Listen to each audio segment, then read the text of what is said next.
రుణమాఫీపై CM Revanth Reddy మాట నిలబెట్టుకున్నారనే ఆక్రోశంతో హరీష్ రావు ఉక్కిరిబిక్కిరవుతున్నారని విమర్శించారు ప్రభుత్వ విప్ ఎమ్మెల్యే ఆది శ్రీనివాస్.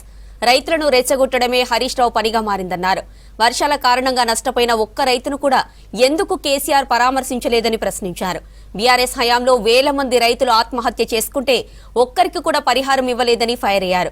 గతంలో బీఆర్ఎస్ చేసిన తప్పుల వల్లే కొంతమంది రైతులకు రుణమాఫీ ఆలస్యం అవుతుందన్నారు. రేషన్ కార్డు లేకున్నా ప్రభుత్వం రుణమాఫీ చేస్తుందన్నారు ప్రభుత్వ విప్ ఆది శ్రీనివాస్.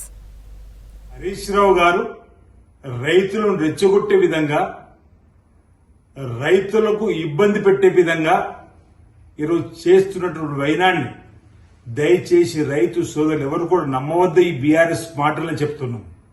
బీఆర్ఎస్ పార్టీ అధికారులు ఉన్నప్పుడు ఏదైతే రైతు రుణమాఫీకి నిబంధనలు పెట్టినరో అవే నిబంధనలు ఈ 2 లక్షల రుణమాఫీ కోసం కూడా తీసుకున్న సందర్భాన్ని గుర్తు చేస్తూ, కుటుంబానికి 2 లక్షల రూపాయల రుణమాఫీ చేయాలి కాబట్టి దానికి ఒకటే మార్గం, రేషన్ కార్డులో కుటుంబ ప్రాతిపదికన చూడడం జరుగుతుంది తప్ప రేషన్ కార్డు లేకున్నా ఈరోజు 2 లక్షల లోపు ఉన్నటువంటి రుణం మాఫీ చేస్తున్నాం.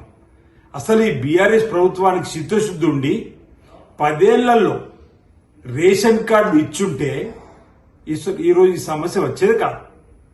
మీరు అధికారం ఉన్నప్పుడు పావులా ఇచ్చి రెండోసారి అధికారం ఇచ్చిన తర్వాత మొదటి సంవత్సరము 18, 19, 20 గుండు సున్నా రూపాయి కొడుకొని మీరు ఇచ్చిన ₹1,00,000 మీరు రుణమాఫీ గొప్ప చెప్తుండ్రే, ఆ డబ్బు ఆనాడు వడ్డీకే సరిపోయిన సందర్భం మీరు మర్చిపోయిన అడుగుతున్నా.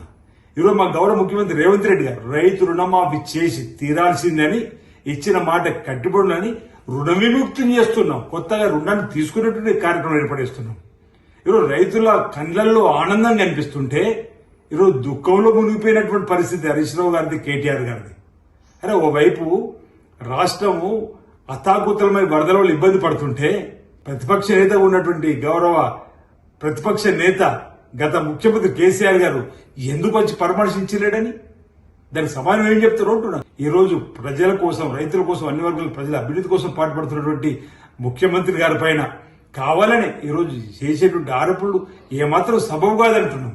గతంలో వేలాది మంది రైతులు ఆత్మహత్య చేసుకుంటే పట్టించుకొని వీళ్ళు అకాల వర్షం వల్ల నష్టపోయినటువంటి రైతులకు ఏనాడు కూడా నష్టపరి ఇవ్వాలని చెప్పిన ఆలోచన రాని వీళ్ళు ఈరోజు ఈ ప్రభుత్వం వచ్చినాక అకాల వర్షం వడగళ్ల వల్ల నష్టపోయిన వారికి ఎకరాకు 10,000 ఇచ్చినటువంటి సందర్భంగా గుర్తు చేస్తూ రైతుల గురించి బీఆర్ఎస్ నాయకులు హరీష్ రావు గారిని, కేటీఆర్ గారిని ఎంత తక్కువ మాట్లాడితే అంత మంచిదన్న మాట సందర్భం చెప్తూ రైతులను రెచ్చగొట్టడానికి హరీష్ రావు చేస్తున్న ప్రయత్నాలు ఏవి కూడా ఫలించవన్న మాట సందర్భంగా మీ అందరూ కూడా తెలియజేస్తూ, రుణమాఫీ అయినా మా ముఖ్యమంత్రి గారు మాట నిలబెట్టుకుని చెప్పనే ఉక్రోషంతోనే ఈ హరీష్ రావు గారు కానీ బీఆర్ఎస్ నాయకులు ఉక్కిరిబిక్కిరి అవుతున్నారు తప్ప మరొకటి కాదన్న మాట.